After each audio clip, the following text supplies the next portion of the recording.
The story of the anime begins by discussing how the end of the world will happen in an unexpected and fantastical way. This all started 4 years ago with a doctor named Skins, who was nearly as intelligent as Einstein. Skins invented a painkiller called Habna, which was a remedy for all sorts of pain. The reason for its widespread popularity was its low cost and the lack of side effects, making it the talk of the world. It freed people from all kinds of suffering and was described as the savior drug for humanity. However, within 3 years, Dr. Skins suddenly disappeared and no one knew his whereabouts. Habna turned out to be a significant trap set for the world. We transition to Northport Prison, where a prisoner named Axel is held. A woman named Hasho came to visit him, while her assistant waited for her in the car, listening to music. The guard came to Axel and informed him that he had a visitor. Axel was exercising at the time. He then went to meet Hasho. Axel asked her to remind him who she was. Hasho told him that today was their first time meeting face to face. Axel responded that no one had come to visit him unless they were a lawyer or an assassin. Hasho told him to consider her both and introduced herself,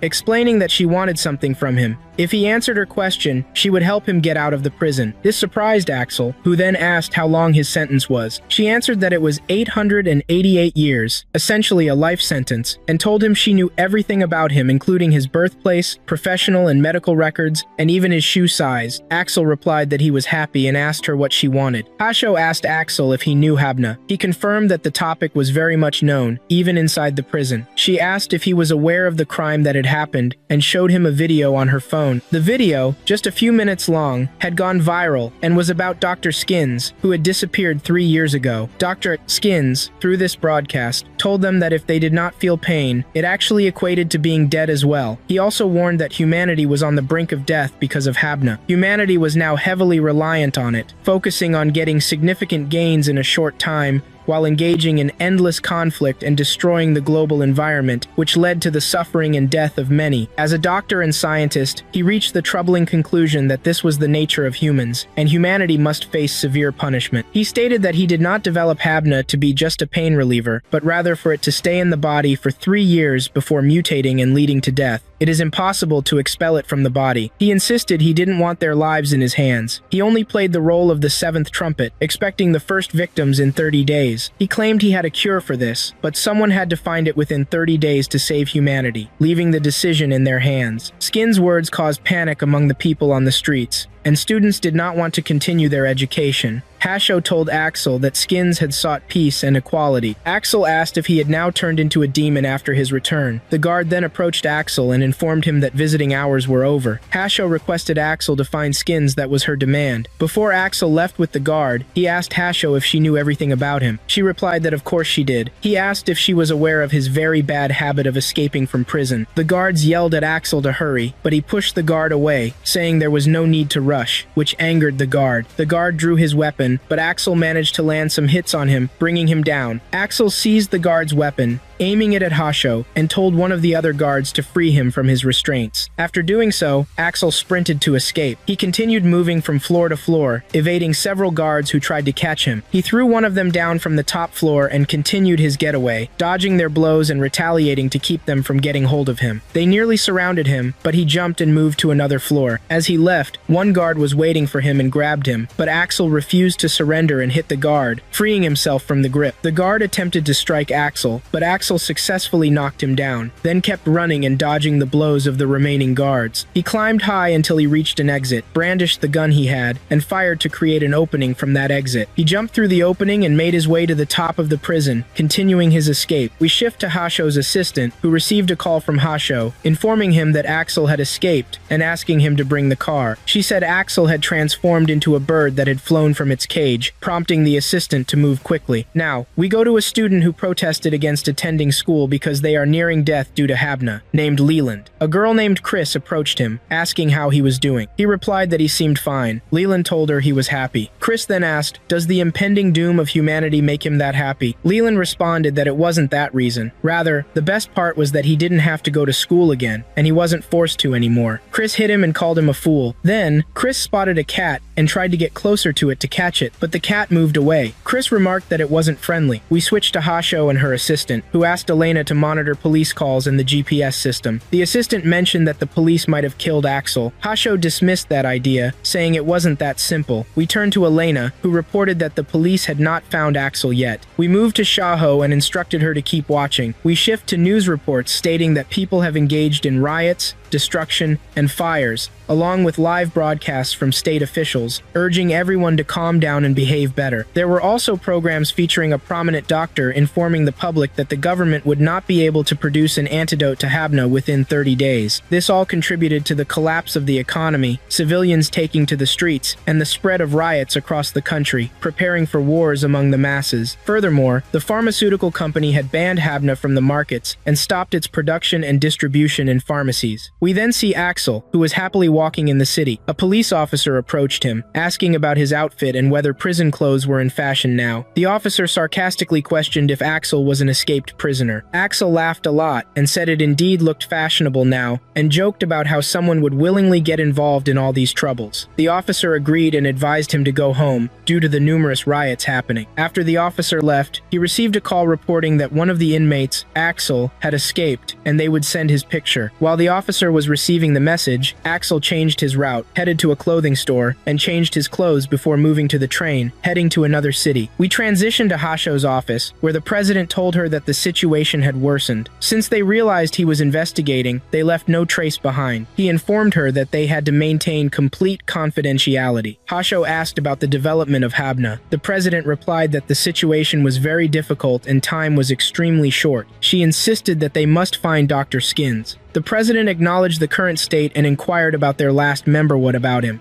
Hasho said he had escaped, but she would definitely catch him. The president remarked that he was their last hope to find Skins. We shift back to Axel, who had reached another city and was at the train station. He was identified by the devices, which released his picture, urging him to surrender and not resist. But Axel did not comply and broke free again. Officers attacked him, yet Axel managed to escape them and headed toward an emergency exit, successfully getting away. The police then followed Axel. We transitioned to Elena, who pinpointed Axel's location and informed Hasho's assistant, who was about to move when Elena stopped him, informing him that Axel was running in deserted spots. We switched to Chris, who said she would go to him and greet him. Back to Axel. As police were chasing him, he kept fleeing, jumping from building to building, sliding down the sides of tall buildings. Now to Leland, who was visiting a cemetery. His assistant Hasho was waiting for him. Leland got into the car with him. The assistant asked Elena to provide him with Axel's route. We moved back to Elena, who said she would send it to him right away. Again back to Axel, who continued his escape and entered a building to evade capture. He jumped out of one of the windows and struck one of the devices, destroying it. We switched back to Elena, who stated that she had sent them his location. Hasho's assistant instructed Chris to go first and force him to head north. Kiz asked, "Can I shoot?" The assistant replied, "Go ahead, but don't damage any property." We moved to Axel, who continues to flee, moving from place to place and nearly falling from above onto the streets, but he saved himself. After that, Chris shot at him to change his direction. When she did that, Hashu's assistant rushed toward him. When Axel reached the end of the road, the assistant was behind him, asking him to stop and end this show now. He asked Axel to put his hands up. Axel said, "So, you brought me to this spot, right?" The assistant replied, "I won't die before I see your face. At least tell me your name." The assistant told him his name was Douglas. Axel then said, "Write this on my grave. A man who died at the hands of a coward named Douglas, who killed him from behind." Douglas told him, "You're provoking me to make me fight you up close," and told him this was the end for him, saying no one has wings to fly. He asked Axel if he wanted to try. Axel jumped from the top of the building and grabbed onto Leland's helicopter, which caused him to fall on the big car. After that, he caught a pole on the road and landed on the ground. Chris took a picture of him and got closer, saying, "You're awesome." Axel replied, "Actually, I was running away." Chris said, "It doesn't matter," and asked to take a picture with him. When she got closer, she shocked him, causing him to lose consciousness. Axel woke up from his unconsciousness and was looking around, not knowing where he was. Elena was hiding from him because she was scared. Then the rest of the team came in, and Chris said to him, "It's good that you woke up." Axel said, "I saw you all in my sleep." Douglas told him, "No, before you slept, we were with you." Hashu appeared on the screen and told him that she finally met him. Axel asked her, "I don't know you. Who are you?" Hashu replied, "We are Lazarus," and she welcomed him to join them.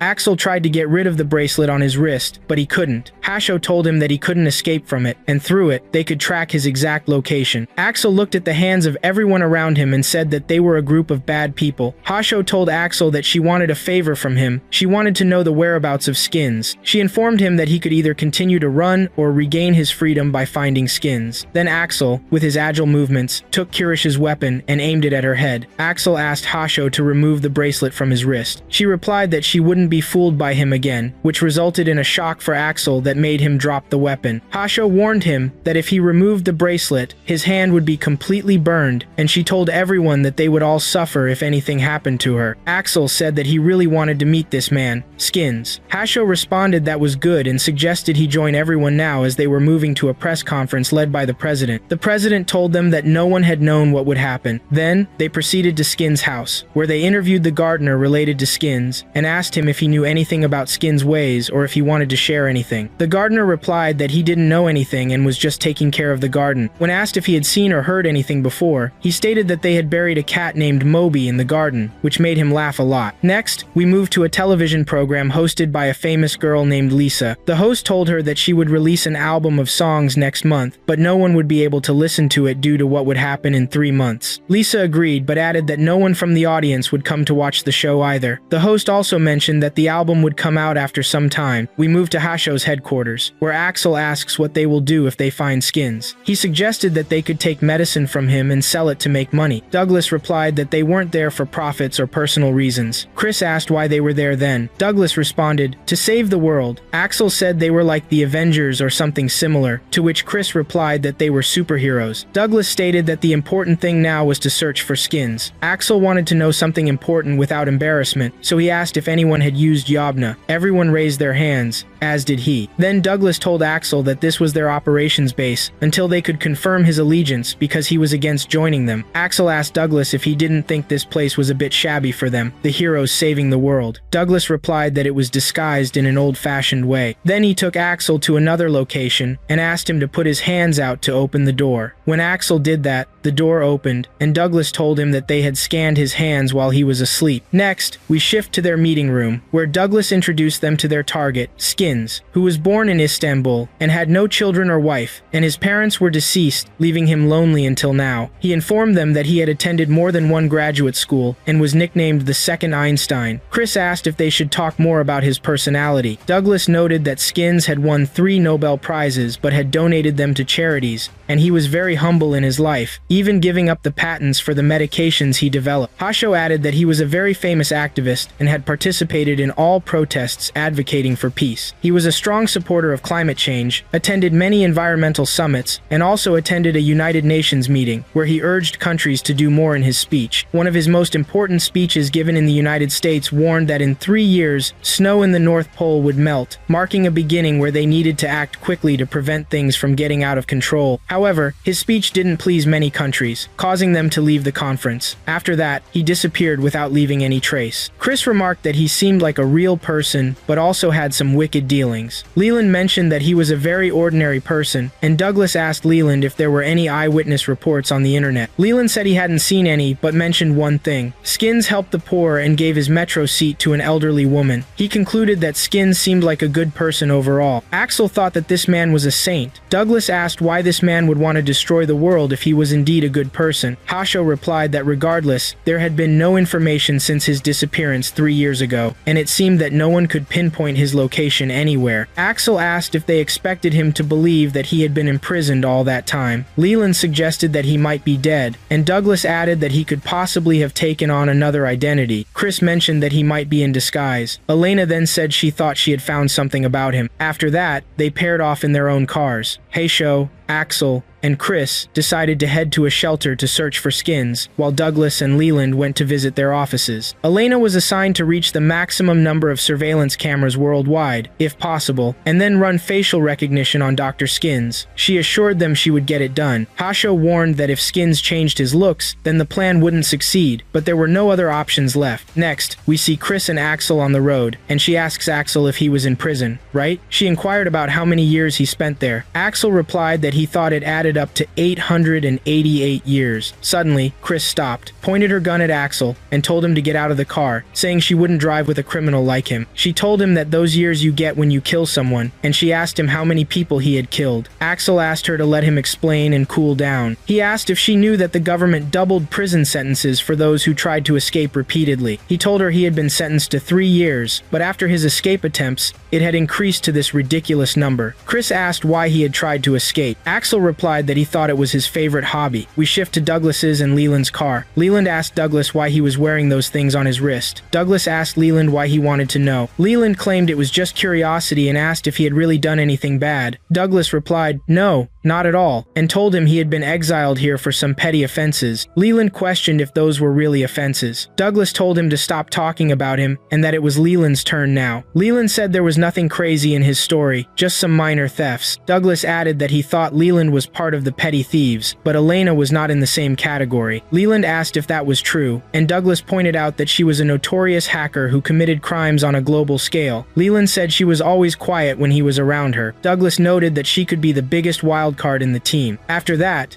they all moved to their assigned locations and began to check the place and search for skins. We shift back to Chris and Axel, where they found someone unconscious on a chair. Axel asked if that was Skins. Chris said it could be him, but he might have had plastic surgery. Axel almost woke the man when they heard the sound of coming footsteps and gunfire aimed at them. Axel started firing back. Chris noted that they were Russians. Axel asked her if she could understand their language and mentioned that he suspected there were Mexicans as well. Chris asked if he was serious, and Axel questioned her if what he was saying was not clear. Chris then inquired about the necklace Axel was wearing. He explained that it was his lucky charm, which kept him feeling invincible as long as he had it. He then attacked the gang and started shooting at them, which left Chris amazed, saying he was unbelievable. She ran to escape the gunfire while Axel also dodged the gang and their targeted shots, but managed to hide from them. After that, he attacked them and took down some of them. Axel then encountered another guy while he was escaping, took his weapon, and eliminated him too. After that, he nearly got hit by some gunfire, but Axel dodged those bullets and rejoined Chris, and they escaped together. They confronted 2 of the gang members, took them down as well, and then Axel ran quickly toward a person he believed to be Skins. However, the police arrived and ordered him to stop. Axel told them he was a superhero too. Chris then lit up the place, and the man woke up, began to cry, and begged them not to kill him. But Axel checked for blood from the man's nose and did an analysis that proved he was not Skins. Axel and Chris left the area, and Axel called Douglas to update him on everything. Chris remarked that the place looked like a circus, and a bunch of cops appeared, making it impossible to fabricate such a story. Douglas and Leland moved to the other place to search for Skins, but someone was waiting for them with a weapon. Douglas approached the computers and said, "I think they were working not long ago." Leland wandered around to explore the place, but a man aimed his weapon at him and signaled for him to be quiet, which frightened Leland a lot. Then, Douglas pointed his weapon at the strange man, but the man told him to calm down and lower his gun so that his friend wouldn't get hurt. Douglas complied. After that, the strange man asked Douglas, "Now tell me, where is he?" Douglas replied, "Who are you talking about?" The man insisted, "Just tell me what you know, so that none of us gets hurt." Douglas said they didn't know where he was. The strange man told him to keep pretending to be dumb, and indicated he knew how they cooperated with each other. At that point, another man joined them, aiming his weapon at them, claiming to be Binge. He said he wanted to see Kawashi right now because he owed him money. He got closer to Douglas and stated he knew Kawashi was there and wouldn't leave until he got his full payment. Douglas said, "Wait a minute," and asked, "You're not here for Skins, are you?" The strange man pointing the gun at Leland asked Binge, "Who are you?" Binge replied, "I'm a debt collector." The strange man said, "I'm also a debt collector." However, it turned out none of them was working for Kawashi. They all sat together, and the strange man said to Leland, "I think you work with this loser." Binge then asked Leland, "Are you also looking for Kawashi?" Leland became friends with both men, and they laughed together. Next, we shift to the man resembling Dr. Skins, who said his life had been one big gamble. All he wanted was a chance to turn his life around for the better, and he didn't realize he'd hit rock bottom. That's why he took Habana, thinking he could speed things up and finish everything. But he felt like this was a sign for a new beginning and felt excited, though he remembered that the knowledge would end in 30 days, leading him to feel despair again. Now we move to Elena and Hasho, where Elena said she had found Skins, but there was a lot of him in the world.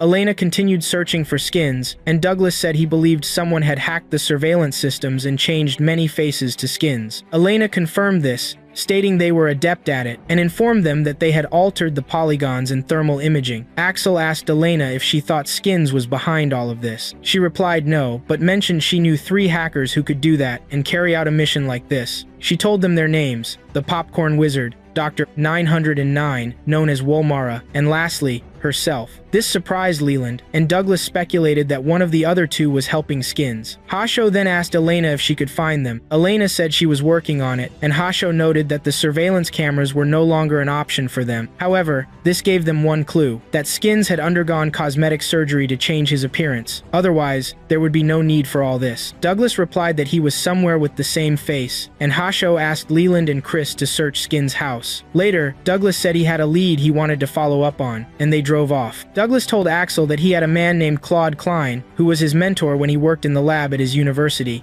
and in the past, he had been involved in some projects to find Skins. They hoped to obtain some evidence from him. Axel said this was disgusting, and asked why he got paired with them. Douglas told him it wasn't for love, and asked him to do his job, and he would do his as well. Leland and Chris went to Skins' house and informed the police that they were from Smale Klein. Leland told the police they were there to clean Mr. Skins' house. The officer responded by asking if they hadn't followed the news, and informed them that the homeowner was missing. Leland explained that they had been told they would be paid in advance.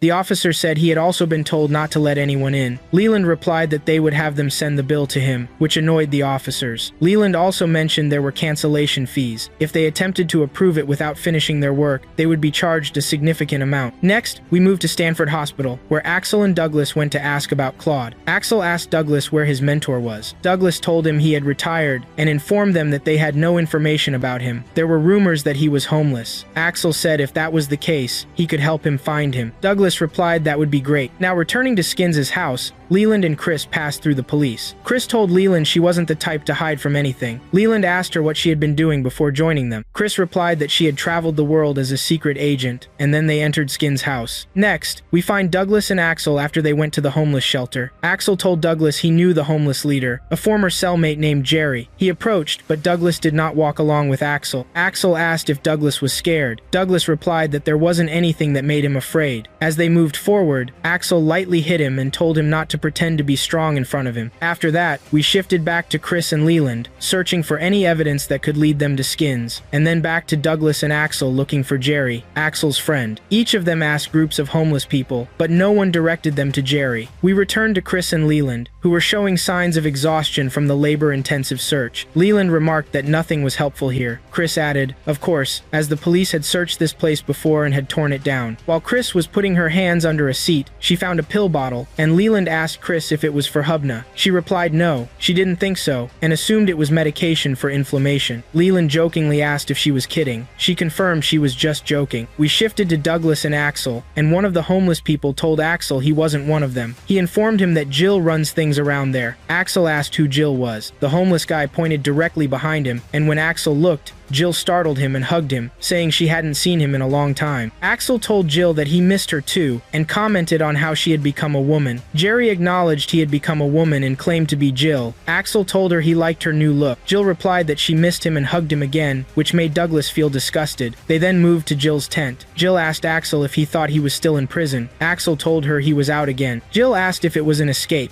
He said, kind of. Jill asked what brought him here. Douglas interjected he was looking for a person named Claude, and they had informed him he might be found there. He almost showed her his picture, but Jill gestured for Douglas not to do so, and told him that she was a trans woman with a criminal record, and had also been bankrupt. This wasn't a rare story, she told him, as some people were happy about the world coming to an end, even if they said so. These people had circumstances that led them here, so it's kind to not dig into anyone's past. Douglas shared that when he was an academic researcher, once a man told him there wasn't a black Einstein, and it was impossible for people like them to win a Nobel Prize, no matter how hard they tried. Unfortunately, that ended with him hitting the man, who was the dean of the university, and he got expelled from the university for his actions. However, Dr. Claude defended him until the last moment, and he hadn't thanked him yet. Jill then asked Douglas if she could see his picture. We then shifted to Dr. Claude, who was playing chess, and Douglas assisted him until he managed to win. Claude asked Douglas if it was really him. Douglas responded that it had been a long time. Next, a homeless person challenged Axel to a game of basketball. After that, Claude and Douglas moved to Claude's tent, where Claude told Douglas he was surprised by his condition. Douglas said he wanted help from him and asked if he knew Skin's location. Claude replied that he hadn't spoken to him in years and didn't know where he was. He hadn't known humanity would end one day due to the drug he invented. Douglas said any information he had would be very useful. Claude told Douglas he thought Skins was a good man, viewed like that by others, but he was obsessed and blind in his search for whatever was around him, and this made him a source of annoyance to everyone he worked with. He found it exhausting, and he knew he couldn't keep up, so he cut ties with him. But when he saw Skins rise to fame, he felt jealous and desperately wanted to surpass him and leave a mark in the world. That frustration drove him to falsify the results of his research, which led to his expulsion from the university. In one instance, Claude said to Douglas that they had once discussed baklava. Douglas affirmed that it was the Eastern dessert. Claude told him that Skins had relayed to him that his grandmother made the best baklava in the world, praising her for her magical recipe that no one could replicate. He mentioned she lived somewhere in Istanbul, but he didn't know if she was still alive or had passed. Douglas thanked Claude and expressed his gratitude for defending him in the past. Meanwhile, Axel was in a challenge and had won against the homeless guy. Douglas approached Jill and asked if she and Axel knew each other before. They had just met recently. Jill told him that Axel was one of those people who could adapt anywhere, even in prison, but would disappear suddenly, saying Axel was a true enigma. After Axel finished winning against the homeless guy, he asked Douglas if they could leave. Douglas asked if he had found the evidence he was searching for. Axel replied yes, of course. After that, Axel said goodbye to Jill, who also bid him farewell, asking him to come back again. They moved to Hashu's headquarters, where they were looking for anything that would lead them to Skin's grandmother. Elena told them, "Look at this," and informed them that she found a location called the High Crime Zone, which had no cameras or data about it. Douglas said it seemed like a special hiding place and that Skins might be there. Leland suggested they might be walking into a trap, to which Chris added that this couldn't be denied. Axel said they should go see for themselves. Elena mentioned that it would take 6 hours to get there and told them to take the warp cube to Istanbul. Hashu said that this was their only option. They traveled using the warp cube and arrived in Istanbul. Leland said, "Finally, we're here," and Axel asked Leland why he was wearing those clothes. Leland explained that they told him it was better to disguise himself because the place wasn't safe enough. Axel asked if he thought he did. Leland replied, "Definitely," and walked away. After that, they moved around the city, where they were being watched. Back at Hashu's headquarters, Elena told Hashu that they were dealing with people whose identities were hidden, so she set some floating traps to monitor all the transactions passing through the node. She conducted a fake disassembly of the multiple compression functions of the hash algorithm.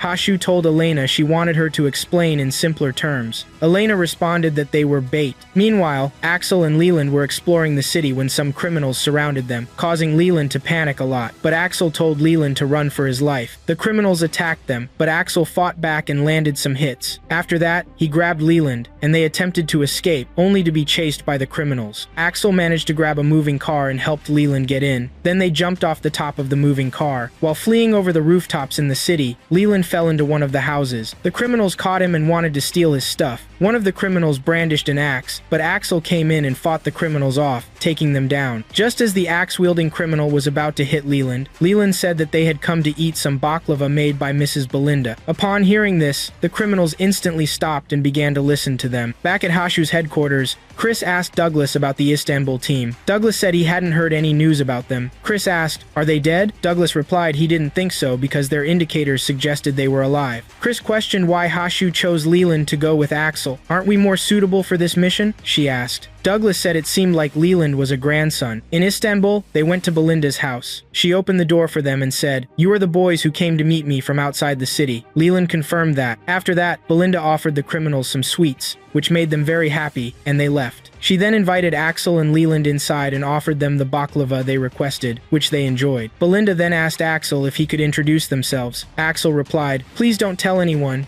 but we are secret agents." Belinda asked, "Do you mean like James Bond?" Axel answered, "Something like that," and added, "We accept transparency these days." Belinda asked if they had permission to kill. Axel replied, "Of course," surprising her. Belinda then said they were there for her grandson, and told them she hadn't seen him in many years, mentioning that she didn't hide him, but nobody ever asked her. Back to Hashu, she said that patience is a virtue. Returning to Belinda's house, she told them that Skins lost his parents when he was young, so she raised him. He was just a normal boy and a crying child child with a kind heart. There was nothing strange about him, regardless of the years or the chaos he caused. To her, he was still the grandson she raised. Leland mentioned that he recognized a flower. Belinda said Skins was the one who brought it to her, and that she believed it was a rare type of tulip. Axel asked Belinda when she last spoke to Skins. She replied it was about 3 years ago and shared that he sent her a video, showing them the video. In it, Skins told her he hadn't visited her because he was busy, wanting to come and taste her baklava, but he couldn't. He asked her to take care of herself until he could visit. Leland said he didn't believe that type of man would commit a horrible crime. Axel searched the area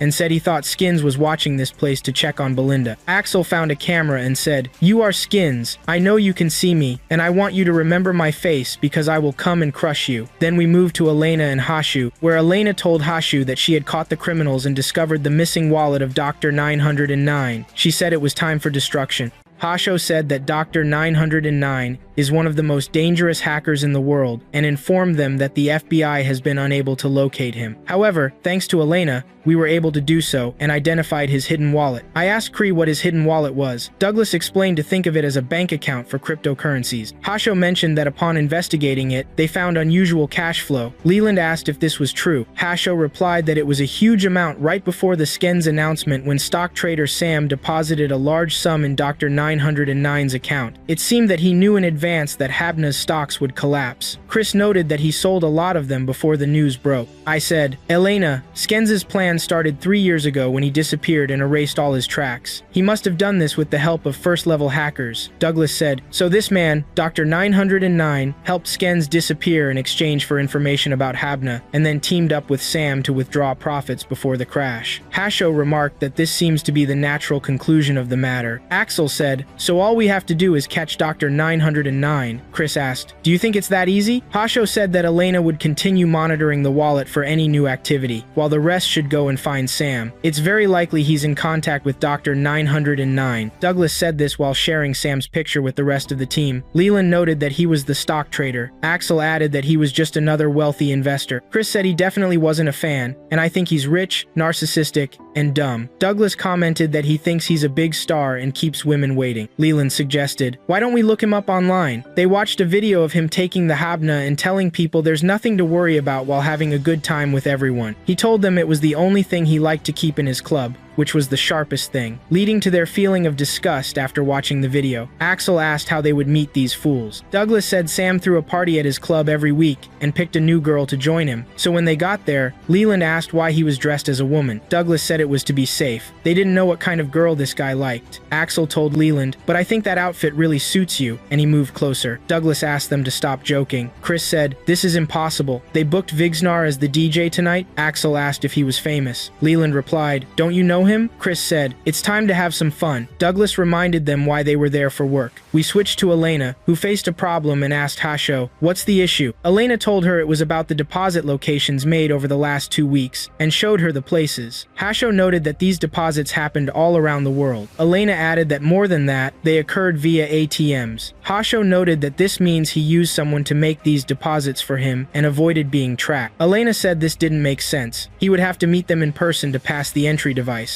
Hasho responded that, in any case, the ATM cameras should have recorded someone making the deposits. Elena agreed to try looking into it. We then moved to Sam's club, with Douglas stating that they would now go in to execute the mission as 2 teams. Clearly, they couldn't bring any weapons. He informed Chris and Leland that their mission was to attract Sam to them with a spectacular show, and if they managed to contact him, entice him to a secluded place. Leland asked, "What if he doesn't pick us?" Axel replied, "We'll go to plan B, which is to hit him hard." Douglas said there was no other plan and reminded them that they were on his territory, and the last thing they wanted was for him to escape because they caused a problem. When they entered the club, Chris went off to dance, and Leland hid due to his outfit. Axel tried to go upstairs but was stopped by a guard because he didn't have an entry tattoo. After that, Axel joined Douglas, who commented that security was really tight. Axel remarked that the VIP lounge was upstairs and required a digital tattoo for entry. We shifted to Hasho and Elena, who showed Hasho the man who had been making the deposits, and it was clearly the same guy, Elena pointed out, but none of them show their faces, so I can't recognize them. We moved to Sam's club, where Chris orders a drink from the waiter. Then Axel joins her and asks Chris to slow down with the drink. Chris tells him it's just the beginning. After that, a man orders a drink next to them, and and Axel notices a digital tattoo on his hand. Axel goes behind him, and Chris asks the waiter if Sam will come tonight. The waiter says it's hard to know, and tells her that sometimes the owner himself shows up. Chris says she hopes to take a picture with him. The waiter whispers to her that he always appears with the DJ, and they arrive here on a private jet. Chris thanks him, and then we move back to Axel, who strikes one of the digital tattoo owners and takes the tattoo from his arm. Next, we focus on Leland, who is still hiding. Douglas approaches him and asks why he isn't standing out. Leland tells him he doesn't know how to dance, and Douglas asks him to dance with him. He questions if he can dance, and Douglas assures him that he can. Then they go to the dance bar, which catches Douglas's attention. We shift back to Chris and Axel, and she says she has danced a lot and hasn't even received an invitation, getting surprised when she finds out Leland got invited. Axel finds this funny and believes they think Leland is more attractive than her, which makes Chris angry at Axel. Then, Sam arrives in his jet, and Chris joins Leland as they head into the VIP area. We switch to Elena, who tells Hasho that the wallet just spoke with a new transaction. Hasho asks where it is. Elena tells her it's in Babylon, which is very close to them. We return to Sam's club, where Sam introduces them to DJ Vignikar, who is today's party coordinator. They welcome him, causing the women to scream with joy. Douglas remarks it's good they got in touch with Sam, and Axel wonders when it's their turn. Chris then introduces herself and Leland to Sam and the coordinator, and they sit with him. Chris asks Sam what those stocks are and if they are making money. One of Sam's friends replies that they use AI to handle all the trades for them. Sam mentions that Delta shares are falling, and one of the people present says it's because of Habna. Sam agrees, saying women don't understand anything and claims that the skins are really great. One of the girls asks if they're not afraid Habna will kill them. Sam responds, asking why fear when another treatment will come and save them. His friend adds that they'll also make millions from it. Sam says they do this all the time and hugs Chris and Leland, treating her like a girl, but Leland pushes him away, and Chris says she is very shy. The coordinator says he loves that and asks her to go to a special spot with him, which they do. Sam leans over to the coordinator and mentions he has a different taste in women. The coordinator tells him to shut up. Afterward, Sam declares it's drink time, and Axel and Douglas head up to the VIP floor. The guard stops them, but Axel shows him his digital tattoo. We then go back to the coordinator and Leland, where the coordinator tells Leland he doesn't like the looks of the other girls because they're naked and he doesn't care about them. He tells him that the person he likes is someone no one has touched before. Leland asks the coordinator if his set will start soon, right? The coordinator tells her he leaves all the songs and stuff to the AI and doesn't care about music at all. The only reason he's a DJ is that girls like him. Then a staff member approaches the coordinator and tells him it's time for his show. We move to Elena, who finds the man who handles the deposits, and she asks Hasho where he is now. Elena says he is at Babylon City, and these shots are from half an hour ago. The man goes up to the rooftop and heads to the helicopter. Elena tries to take his picture, but she can't get a clear shot from the front, and the picture comes out distorted. She claims she succeeded in getting a picture and says she has seen this man before. Hasho says he's the DJ. Elena thinks that makes sense because he's always at parties traveling around the world and handles all the transactions. We then shift back to Axel and Douglas, who nearly reach the upper floor but get stopped by the guards. One of the guards asks them where they got the digital tattoo. We shift back to Sam,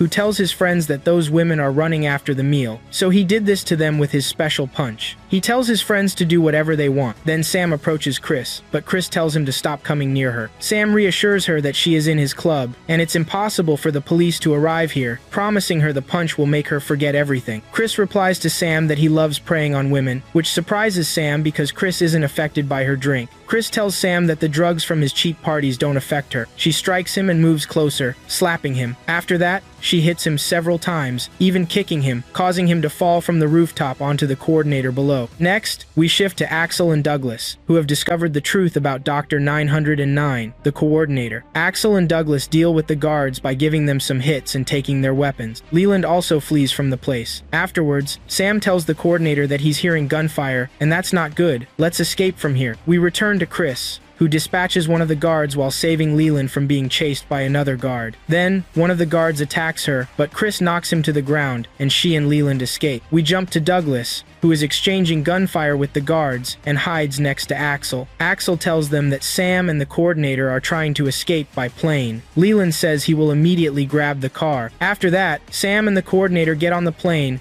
while Axel and Chris try to catch up to them but get delayed by taking out some guards. However, Sam orders the plane to take off, and as it lifts off, Axel runs fast and jumps, catching hold of the plane. Sam comments to Axel that this guy has seen a lot of action movies. Chris adds that Axel is crazy. While Axel clings to the plane, Douglas and Leland are tracking him in the car. Sam then tells the plane to get rid of this guy, but the plane refuses, making Sam very angry. Leland sends a small plane from their car to help Axel. As Axel nearly crashes into a crane, he releases the plane, but their plane is waiting for him and rescues him. Axel tells Leland to move to Sam's plane, showing a weapon from the plane. While Sam and the coordinator think they've gotten rid of Axel, he reappears aiming his weapon at them, causing them to get angry once again. Sam requests the plane to hit this guy again, but the plane refuses again, which angers Sam further. The plane attempts to collide with Axel, but he dodges the attack and fires at the plane, hitting it and causing it to crash into the water. Axel approaches them, pointing his weapon at them. Sam offers him the money he wants, but asks him not to kill him. Axel agrees, but demands to know where Skins is. He tells him to reveal everything, otherwise, he'd be attacked. Sam asks the coordinator if he knows anything. The coordinator replies that he has no idea. Sam then asks the coordinator how he acquired all this money. The coordinator explains that he hacked some data from Delta. Axel tells him to give him that information. The coordinator replies that he can't. Sam takes it from the coordinator and gives it to Axel. After that, Axel leaves using his small plane. Then Sam gets arrested for insider trading, along with hacker Dr. 909 for leaking information. We shift to Hasho's headquarters, where they are following the news. Douglas says that Dr. 909 has nothing to do with Skins. Hasho states that he isn't involved in it. Elena says that now we know Delta was aware of Habna's dangers. What does that mean? Axel claims that these people are connected to Skins. We transition to a testing lab filled with monkeys, and there are many monkeys present, but one of them has died.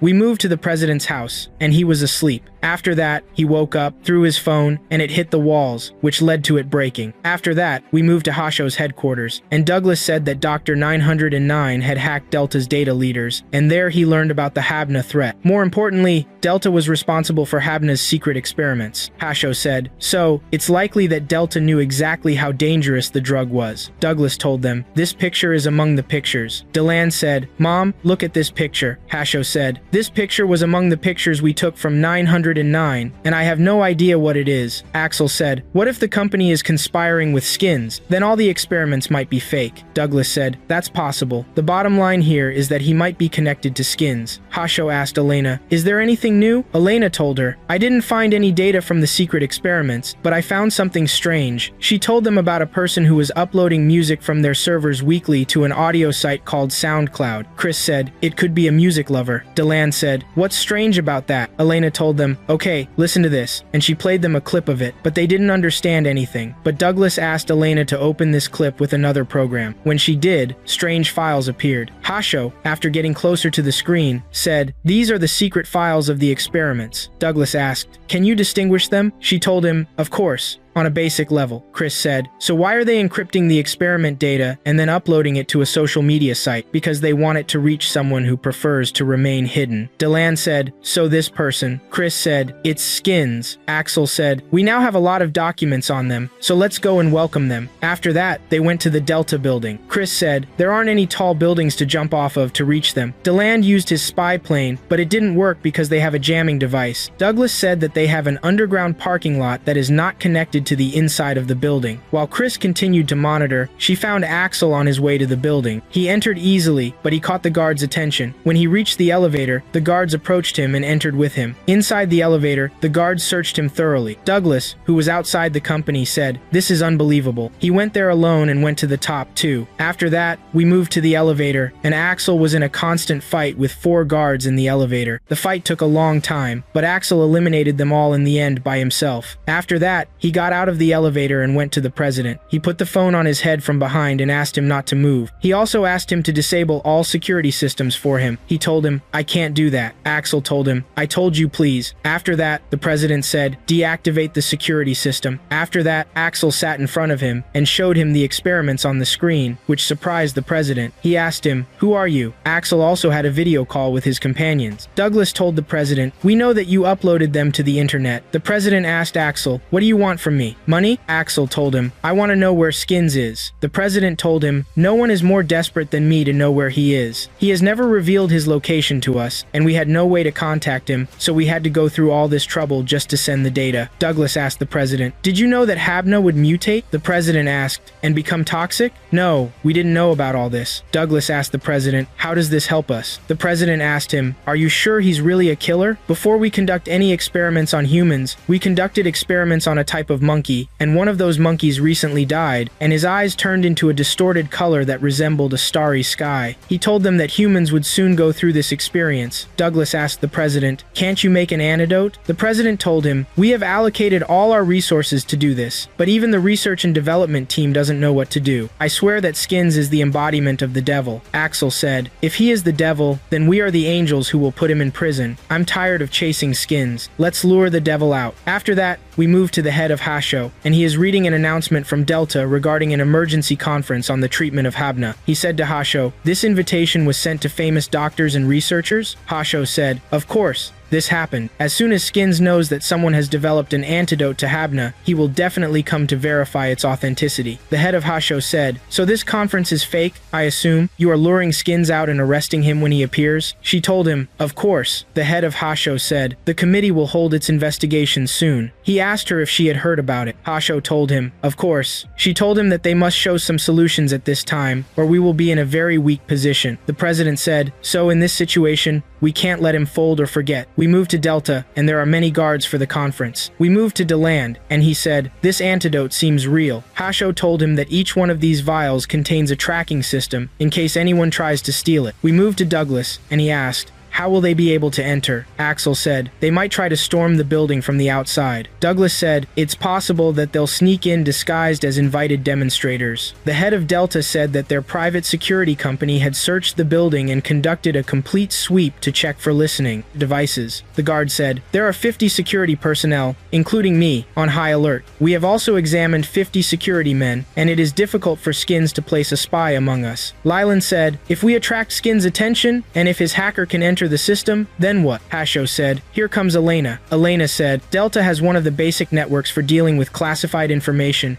and another network for dealing with all the vital functions of the building. Chris said, what's the difference between them? Elena told her, the basic network located here is isolated from all other communications, and the wall is protected, so no wireless signal can pass through. Even smartphones are not allowed, and such regular phones must be used. Deland asked, is it possible for the hacker to give up? Elena told him, no, the stronger the security, the more hackers can't resist. Besides that, we attracted them by leaving the basic network available from the outside. Hasho said, things are about to start. She asked them to prepare well. Axel said, come on, Skins, let's celebrate now. After that, we moved to Delta, and many researchers and doctors also came and entered through the gate one by one. They were asked to hand over their smartphones, but a doctor forgot to hand over his phone, which attracted attention. Douglas asked Hasho, who is this? She told him, it's Dr. Patrick. Douglas asked Hasho again, does he have a relationship with Skins? She told him, he was under his supervision. Douglas told her, then it's better to monitor him. Douglas moved behind him to the stage. After that, we moved to the president, and the doctor asked him, are you feeling better now, Mr. President? The president told her, of course. I'm sorry for making you worry about me. He told them that he fell into a deep depression because I saw Skins as the devil, but these men told me that we must fight regardless of anything. I agreed to follow this advice, but I just forgot how to fight well. I've had the best sleep in a long time last night. After that, the conference began, and President Ahmed said, thank you for attending. I know you are busy, but I won't keep you long. He told them that they had found a cure for Habna. While he was spreading the news,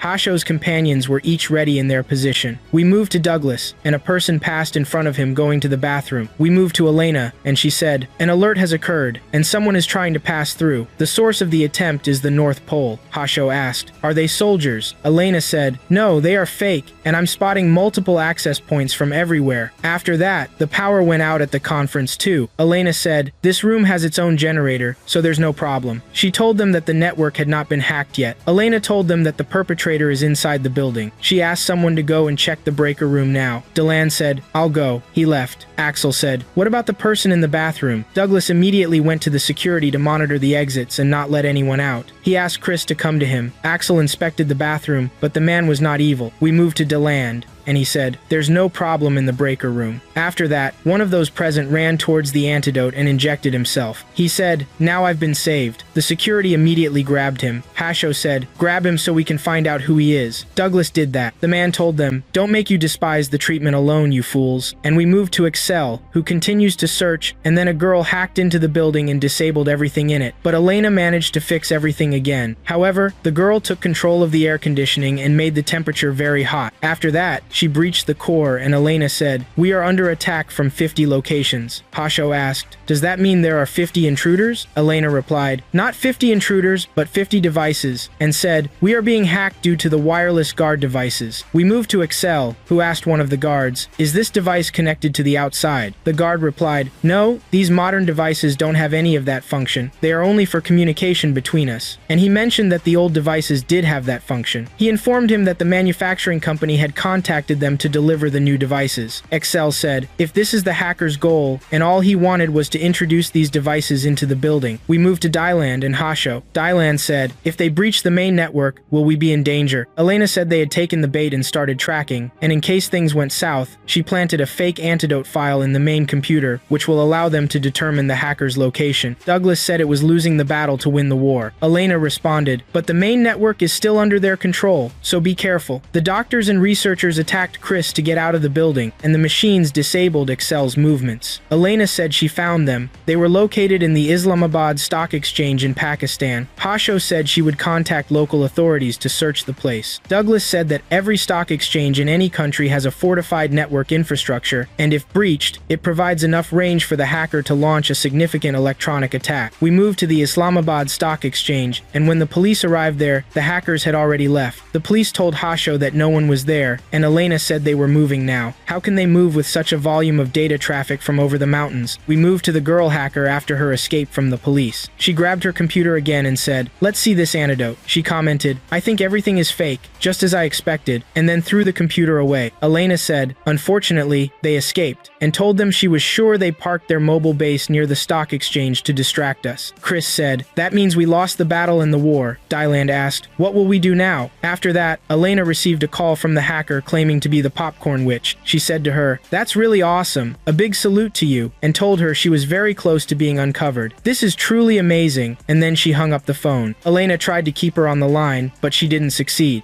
We moved to Hasho's headquarters when they found a book containing Skins' records, dating back to a visit he made 15 years ago to one of the colonies. Skins, in his youth, possessed great talent and was successful, distinguished by his philosophy and numerous achievements from a young age. This colony has now become a new religious group known as the Tower of Truth. They worship a post-singularity artificial intelligence as a living being and follow it because it lacks human desires, which seems suspicious. They have separated from society and live self-sufficiently off the land. If Skins lives in this world, we don't believe this would be his ideal destination. Some within the group believe Skins is in the same place, while others don't. However, Elena might be able to contact their AI and find out everything. But their AI is completely isolated from the world and is called Naja. She knows this because she grew up there. Then they decided that they could infiltrate it from the outside if we can't reach it. Elena might return to them again, and they might accept her if she wants to live with them again. She will undertake this mission alone, which could be dangerous for her. If an older person accompanies her, they might become suspicious. But if it's a young person, it might not pose a danger to us, especially if it's Leland. After that, they split into 2 cars and set off towards the Tower of Truth. They told them to try to contact them if they find Skins inside.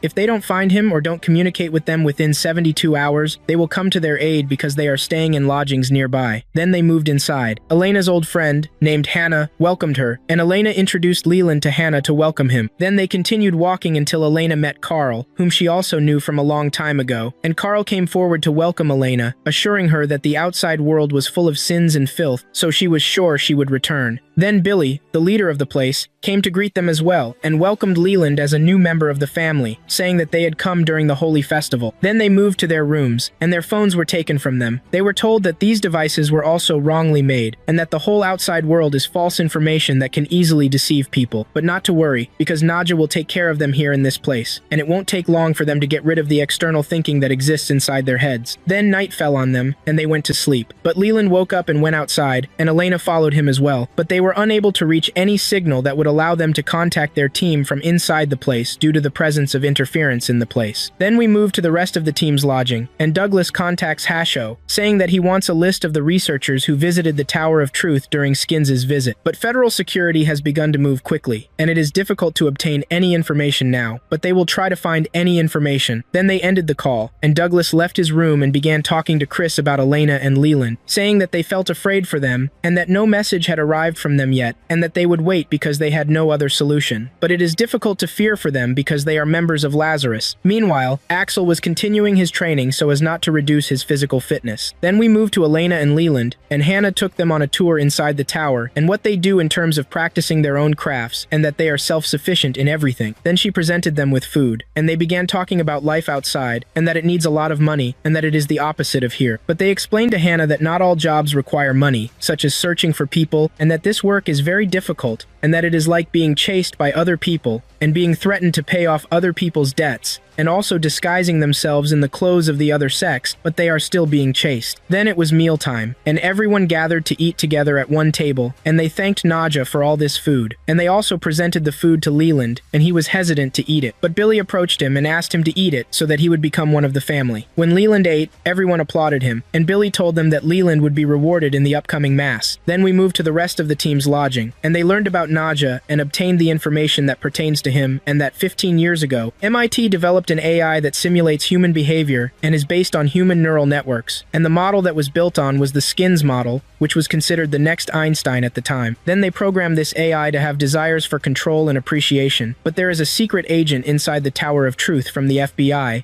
and Skins might be there, and we must move quickly before the FBI. Then we moved to the Tower of Truth, and while they were performing the rituals, Leland and Elena sneaked outside and agreed to search for records related to Skins. However, Hannah overheard them without them seeing her. Night fell, and they managed to sneak into Naja, cutting off the power, but they didn't cut the main power to Naja. When the guards went to fix the electricity, they entered Naja's headquarters and hacked into the internal systems to obtain information about Skins. While Elena was looking for information on Skins, Leland was keeping watch for her. Elena downloaded the local drives of Naja and all the memory, but the connection to the systems was cut off, and Billy arrived with guards to capture them. Leland tried to escape with Elena, but they were surrounded by guards from all sides. Carl and Hannah also appeared and told them that the outside world still affects them all, and that they would purify them in the upcoming festival of communion in front of Naja. Next, we shift to the rest of the team in the dormitory, who obtained a file with information about Billy. It revealed that he was among the researchers when AT was with Skins, and that he is a leader in the Tower of Truth, obsessed with Naja. He had taken Naja from AT without permission and established this cult. The cult cut all communications with the outside world, and it is an organization designed for recognition and control over humans. However, this Naja is a version of Skins, and it's possible he wants to destroy the world like Skins. Then we shift to Leland and Elena after their imprisonment, wondering about the upcoming festival of communion, which Elena had no knowledge of because it did not happen while she was living with them. The purification involves taking people to a place where no one exists, like exiling them. Then Hannah came to them and told them that these people are being burned to purify them, and that they would be burned alive. After that, their bodies would be disposed of to avoid contaminating the world again. When Elena tried to convince Hannah to help her, Hannah refused because she is serving Naja, although she wanted to be like Elena. She endured life in this place, but she was angry because Elena escaped on her own and didn't take her with her. Then Elena tried to convince Hannah again, telling her that they could escape together, but everyone in the Tower of Truth denies the outside world and knows nothing about it. Elena was scared at first, but when she tried it became easy. However, Hannah was not affected and almost left again, but Leland informed her about a smoke signal in his bag if she had the courage to light it. The following day, the communion began, and Leland and Elena were tied up in front of the fire. When they were about to be lowered into the fire, Hannah ran quickly and threw the smoke signal next to the fire, which led Axel to see her, and he quickly moved. Then we returned to the Tower of Truth, where they saw the red smoke and entered the tower from the inside. Billy pressed the break seal button, declaring this moment a journey for their souls. Then the rest of the Lazarus team arrived and rescued the others, but the fire was fully ignited inside the tower. Everyone was ready to die for Naja, and the tower was completely engulfed in flames, with Billy also killed and burned. Then help came from the federal authorities, who extinguished the raging fire and rescued some people from inside. Leland tried to thank Hannah, but she was saddened because she had betrayed her people. Axel then entered and found Naja in ruins, picked something up from the ground, and asked Naja why he wanted to kill his followers. He was about to leave when Naja responded that he received instructions to be their leader and manipulate human lives at will, but in reality, he is an out-of-control machine. Then we move to Hasho's headquarters, where it was announced that a group of humans had been rescued in Naja. But what is the reward for the artificial intelligence that did this? No one believes that an AI programmed for control and recognition is responsible for these actions, and they are trying to recover any internal data for Naja. Finally, we shift to Elena, who went to sleep next to Chris because she felt extremely scared.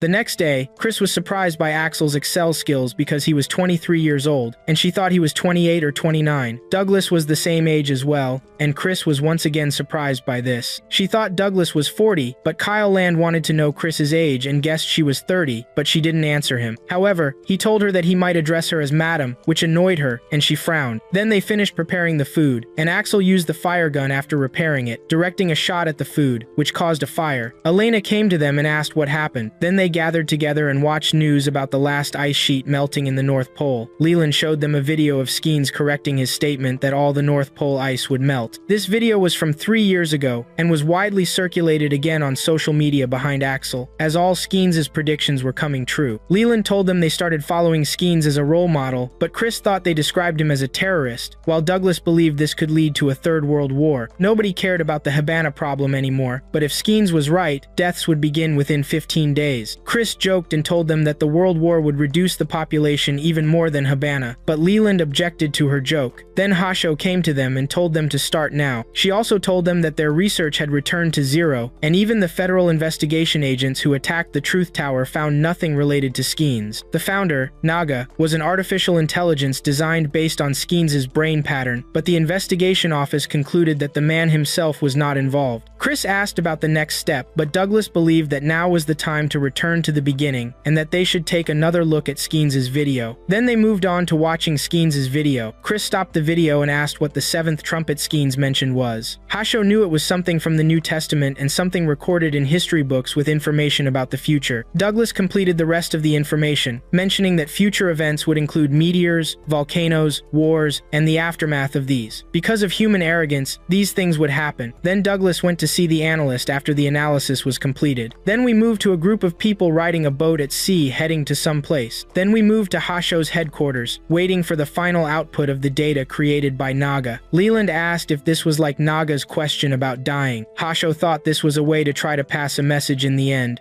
Then Chris joked again, and Douglas objected to this joke, telling her to take the matter seriously. Axel thought this was a phone number and searched for it on his phone. Hasho also thought it could be a code. Elena searched for it as well, and Douglas thought it might be map coordinates. But when Axel called the number, it turned out to be a store, and the number was wrong. Then Elena found something but didn't know its meaning. Then Douglas discovered that it was geographical coordinates, specifically JHYUMT, which is widely used in the military. He showed them the 4 locations the coordinates pointed to, and the others were surprised by these places because they are all in the sea. But Hasho discovered that these cities had sunk in the last decade or so. Then Elena researched and found that Skeens had bought land in all these places before they all sank into the sea. Hasho asked about the reason for the purchase, but Axel suggested that this way they wouldn't reach anything. He asked them to go on a trip to Skeens' marine resort. Then we moved to Hasho's leader, who was communicating with her via video call. Hasho asked about the possibility of Skeens hiding in any of these places.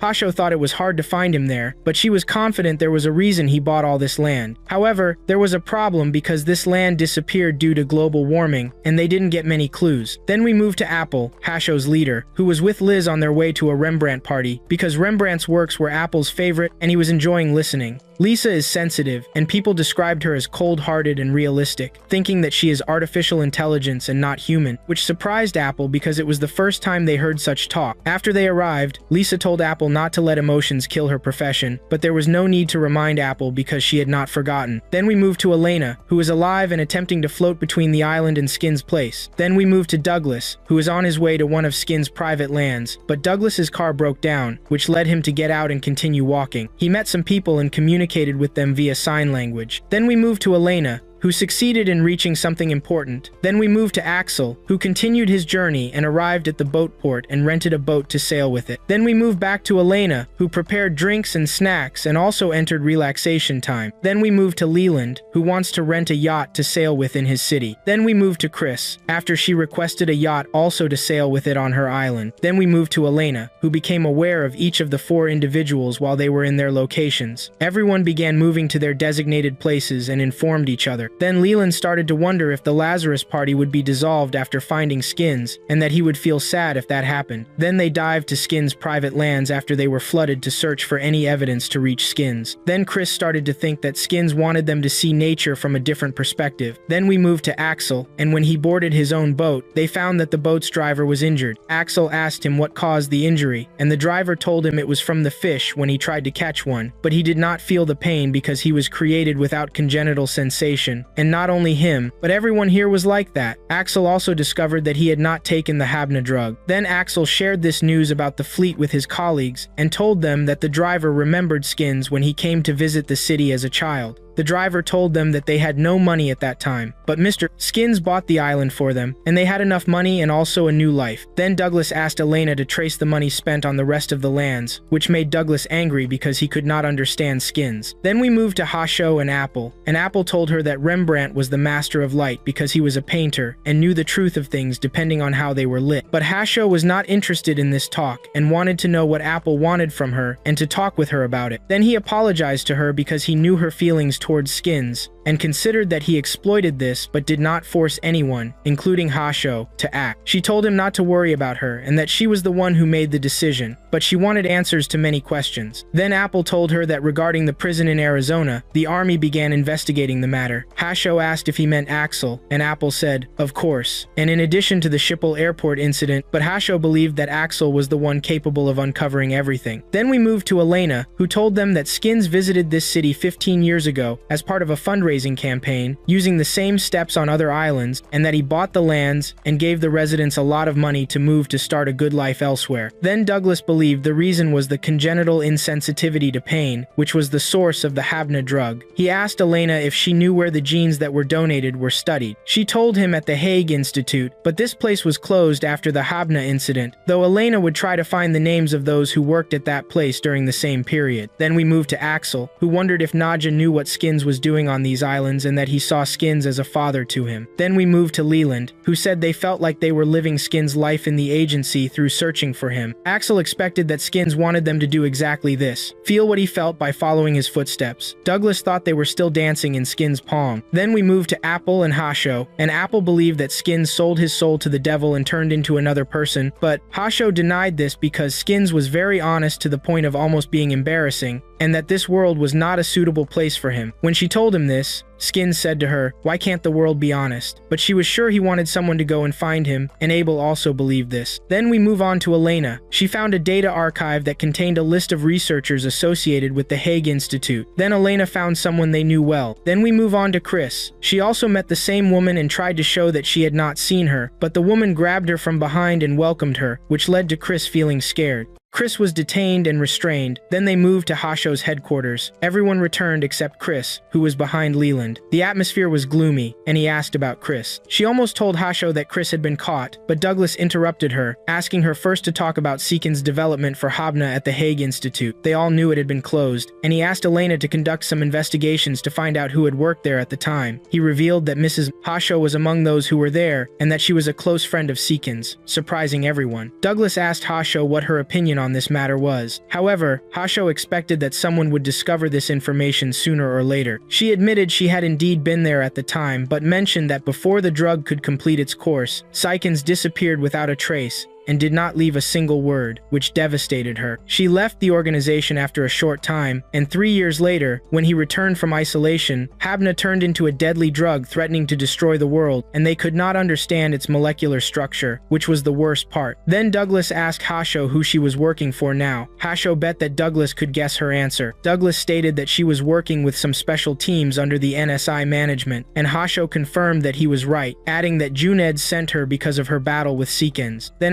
Axel thought she was just a scapegoat for them if something happened. Leland then asked again about Chris, as he was not following the matter from the beginning. We then moved to Chris, where one of the gang members approached her. Chris asked him where they were, but the man let her guess. Chris told him that it was extremely cold, she could smell oil, and she could hear seagulls, indicating she was on an oil platform in the Arctic. This impressed the man, and he approached her, slapping her for being one of them, and thus a traitor deserving of death, delivering several painful blows to her. The leader intervened and ordered him him to stop, questioning him about what he was doing. The man told her that Chris was trying to escape. After the leader advanced towards Chris, she told him she was glad she was still alive, claiming to be Inga. She also informed her that she had been waiting to kill her with her own hands. Then we moved to Hasho's headquarters, where Elena fixed Chris's location, confirming she was in the Arctic. Hasho assumed she was there because the oil platform was part of a Russian espionage network and served as one of their hideouts. Douglas explained that she had been captured by Russian agents, and Hasho believed that if Chris remained out of contact for 3 days, her bracelet would automatically activate to stop her blood flow and end her life, which made everyone fear for her. They prepared her this way because she wanted it, and her real name was not Chris. She was an operative in the Russian special forces who had abandoned them. Then she changed her face and name and became a member of Lazarus. She fully understood that to gain trust from an operative like her, she had to be ready to risk her life. We then shifted back to Chris, where Inga recognized her despite the many procedures she had undergone, but her eyes were still easily recognizable. She still had that stubborn look as before and remembered 3 years ago when it was announced that she had died in a plane crash, but no one found her body. She knew she needed to find her and told Inga that all the agencies in the world were searching for Seekins. Then guard Sergei requested Inga to step outside. Once outside, Sergei asked Inga to report her to bring her back home, but Inga refused, insisting that she would handle her here so that matters wouldn't get complicated. Then Inga received a call and left, but Sergei entered again to Chris, who provoked him because he had been scolded by Inga, causing him to get angry and attack Chris with a hit. Next, we moved to Chris's remaining team at the airport, but flights to Chris's location were cancelled due to weather conditions, and all routes were closed. Then Douglas received a call from Hasho, asking them to stay in place while she informed him she was sending a plane to pick them up as soon as possible, and that she was in contact with the Norwegian government as they had a facility in Nolesund that could use Elena to operate her computer. Douglas assured her that they were ready to take off. Hasho informed them that they would be outside the official protocol, of course, and she didn't want to lose Chris more than she already had. We shifted back to Chris, where Sergei splashed water on her to wake her up and scolded her again, demanding her obedience. Chris provoked him once more for beating a woman tied to a chair, further infuriating Sergei. Then the plane transported Douglas and the others, and Douglas began observing the area from a distance. He believed Elena would not be able to reach the location,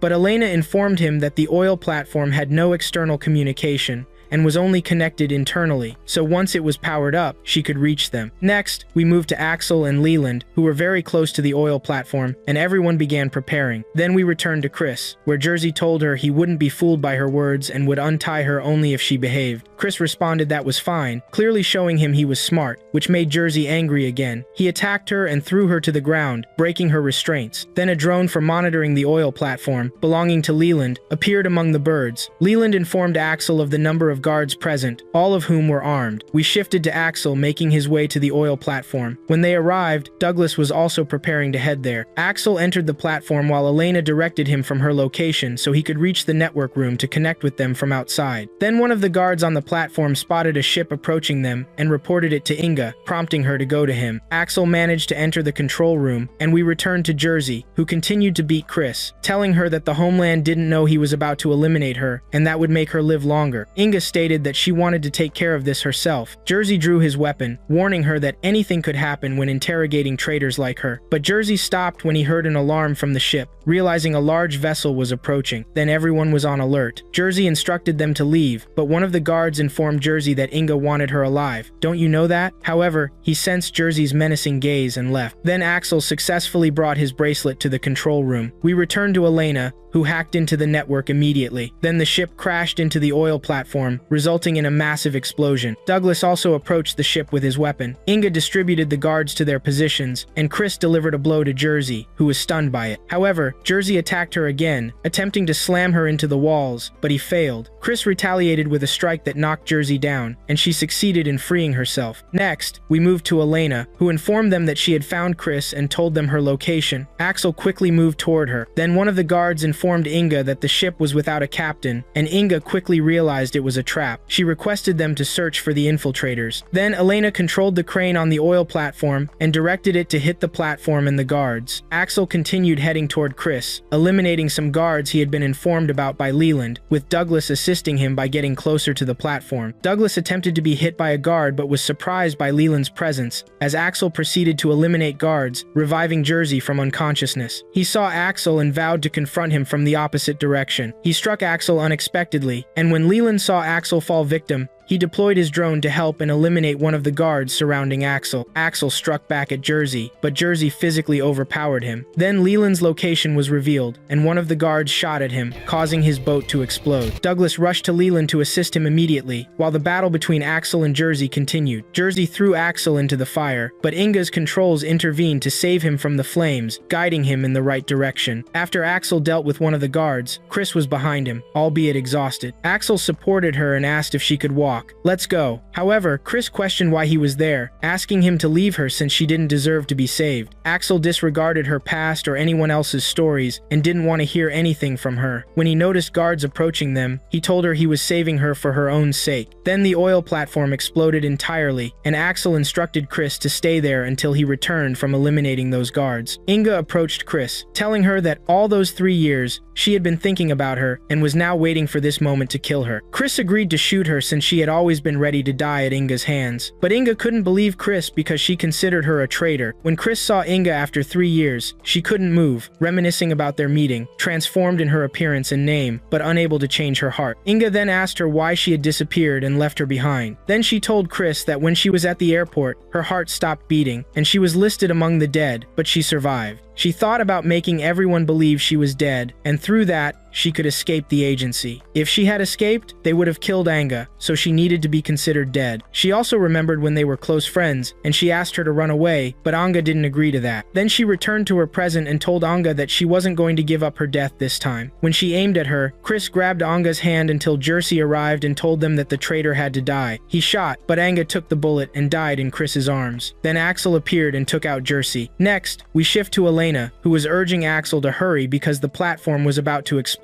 completely. Chris felt deep sadness for Anga after her death, but Anga told her she was happy to see her, even if it was her last time. She asked her to go and live her life for both of them, which made Chris feel internal pain amidst all the explosions. Then Axel went to Chris, took her, and jumped into the water before they could die from the explosions and the platform collapsing on them. He then tried to rise to the water's surface but had difficulty doing so. Douglas moved to save him, but Axel used his mind and managed to get out of the water easily, which astonished everyone. Everyone was saved, leading to Hasho and Elena's happiness. We move to a man who is eating in a restaurant. The waiter comes up and asks him why he always orders meat every time he comes to the restaurant. The man wanted to maintain a perfect body, so he orders meat because it has a lot of protein. Then, the man walks down the street alone, and it's clear that he isn't feeling well. A criminal passes by him holding a weapon, but he doesn't pay any attention to him at all and doesn't feel scared. Then the criminal comes back and kills someone, aiming at the man, but the criminal gets shot and falls to the ground. The man still doesn't pay any attention to him and continues walking. The police then arrive to catch the criminal, but the man still doesn't care about anything. Next, we move to Apple in his office, looking at his picture with Skins, missing him. Then his assistant comes in and tells him that the hearing committee is coming to the place soon and also asks if he is nervous, but Apple doesn't feel worried. The assistant expected this because they call him artificial intelligence. He gets up to leave with her. Now we shift to Hasho's headquarters and into Chris's room. She wakes up from sleep, and Elena is there with her to take care of her. Elena asks Chris if she is okay. Chris thinks she is fine and tries to get up but feels pain. She thanks Elena, but Elena thinks they should help each other. Elena asks Chris about Axel, and Elena knows he went shopping with Douglas. Chris wonders why the cat is in her room and thinks it must have found a new place for itself, like its home. We then move to Axel and Douglas. After Axel bought what he needed, he joined Douglas in the car. Douglas turned off the camera so no one could hear them, and Axel thought he would be invited on a date, thinking this would be the last thing he would do, but that would be bad for Douglas, even if he were the last person in the world. Douglas asked Axel if once they find Skins, would they then get the freedom they were promised. Axel thought that was very difficult because they had learned way too many of their secrets. Since Lazarus has separated from national security, they will protect them all. Douglas agreed with him on this and was sure they were trying to figure that out already. Next, we go back to Apple as he heads to the hearing. Apple meets a friend from the army named Hayes, who welcomes him. Hayes almost introduces Apple to his friend, but his friend enters the hall and introduces himself later. After they enter, Apple's assistant asks about Hayes, and Apple tells her he is a leader in the army and was born to be a part of the military. The other person is Schneider, a scientist from the intelligence department. Apple doesn't know much about him, but knows he is incredibly talented. Hasho is waiting for Apple in the hall. Then the committee chair speaks, stating they are here to discuss the future future regarding the team known as Lazarus, referred to as the S5 team. One of the people present mentions that the Lazarus team was assembled to capture Skins and expresses concerns about their involvement in the shooting incident in the city, the helicopter crash, and the massive fire in the oil field in Russia. They confirmed before that the oil field fire occurred after Lazarus's team landed a strange military helicopter very close by. No matter how you look at it, we can only conclude that Lazarus is involved in the incidents mentioned above. Another man asked Apple for his opinion on the matter,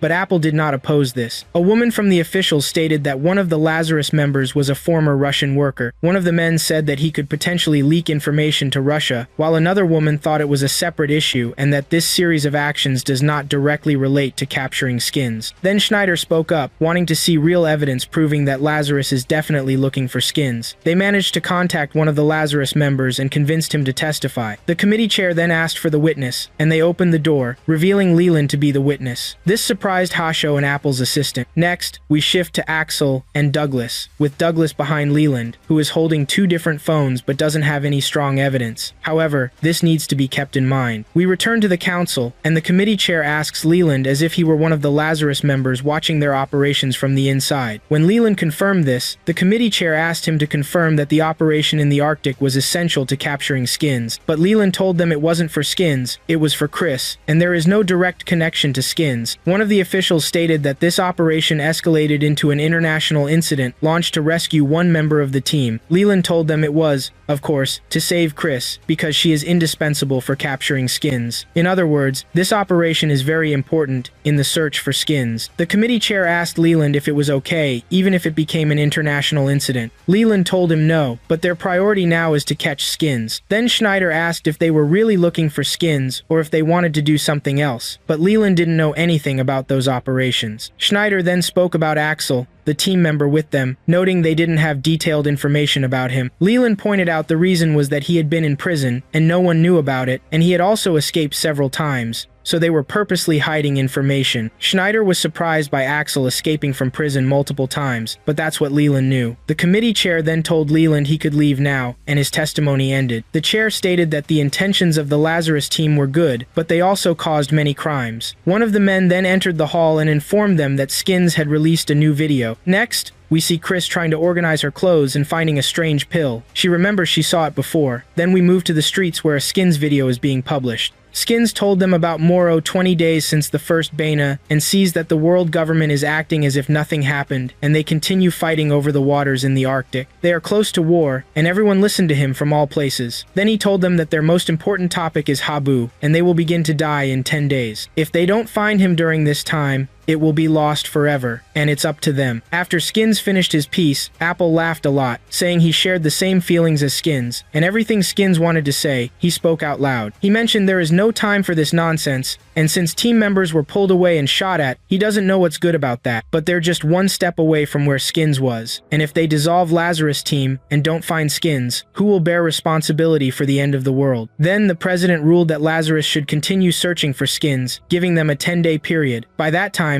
he asked Apple to hold on to Skins, and Apple confirmed this. We then moved to the parking garage where Hayes was with Schneider. Schneider talked about Axel's escape from prison, but there are no records to prove that, and Schneider thought the records were hidden by the infiltrator. He had no choice but to take measures, but Hayes trusts Apple and believes he's completely capable. However, Schneider had a plan to send someone no one knows, like a ghost, which surprised Hayes. Next, we moved to the court hall where Apple was meeting with Hasho and his assistant until Lilac came out. Hasho approached him and jokingly punched him, thinking he would tell the committee chair everything, but Leland was joking under Apple's orders. Hasho asked Apple why he didn't mention this, since Apple thinks if he wants to deceive the enemy, he must deceive his allies first. Then he apologized to Hasho before the assistant asked Leland if the army's intelligence section contacted him, but Leland didn't know who reached out to him. Hasho saw that they believed Leland turned against them and didn't know he was a close friend of Apple, and that he is basically his father. Next, we move back to the man who received a phone call and got a new mission. Then we move to Hasho's headquarters where Douglas was sad because the first to die would be Skins, and he couldn't believe it. Then Chris and Elena joined them, and Elena told them they saw Skins' statement and learned he also didn't take the antidote. Chris saw that they don't have time to waste any longer, but Douglas had no more leads. Chris then showed them the pamphlet and asked if they knew anything about it, asking Douglas what kind of treatment it was. Then Leland came to them but didn't enter the headquarters and continued to look at them from outside. Next, we moved to Hayes and Schneider waiting for the man, who arrived at the scheduled time. He greeted them, introduced himself as Ichiko, and said he was a representative of Suryo. He handed Hayes a business card and stood away from them, since they didn't want to reveal their true identities. But for Ichiko, the most important thing was to get accurate and real information about the target. Schneider asked about Suryo, what kind of person he was, and knew him as the Phantom Killer, but Ichiko didn't know anything about Suryo's past, being only his agent. He met him in person and would accept any job, but Schneider heard some rumors that Suryo's fees are very high. Ichiko informed them about $30 million at the time, and requested a tax waiver, which shocked Hayes. This was what Schneider had heard in the rumors. But Hayes thought since he would pay a lot of money, he should be Suryo. Ichiko responded to Hayes if he meant test, and told him that there was no problem with this, regardless of the test results. But once the test starts, they'll begin the transfer process. Hayes asked about the test date, and Ichiko told him the date was on the back of the card, then he left. Next, we moved to the testing location where there were many police officers heading to it, and Suryo was waiting for them. The helicopter discovered Suryo's location, and some soldiers climbed up to him using the stairs, then entered the room where he was supposed to be, but they found no one inside. Suddenly, Suryo pulled one of the soldiers up, causing the other soldiers to be cautious. He then stabbed another soldier with a knife. After that, the soldiers opened fire on him, then stopped. Suryo threw the rope on one of the soldiers, which made him shoot his friends, and then he beheaded one of the soldiers using the rope. He dropped the tied soldier to the ground and killed 2 soldiers by himself. After that, he threw a knife at the last soldier in the room, which caused him to lose his head. The remaining soldiers approached the room, but Suryo began attacking them, striking them with his weapon, which caused them to fall to the ground. Then one of the other soldiers shot at him, but Suryo dodged the bullets and wiped them out. After that, with agility, he threw the knife at one of the soldiers, which resulted in his death and then descended upon the rest of the soldiers. He struck them with his weapon, taking them out one by one. He succeeded with the group in the other building, binding them and strangling them with the rope he had. After he was done, he stopped the timer he set, and then the last soldier entered the building and found the rest of his friends dead, shocked. Ichiko came from behind and said that Suryo had gone to the sea for a bit. He took photos of the dead to Hayes, who was surprised that he had killed everyone by himself. Schneider then immediately sent the target information to Ichiko,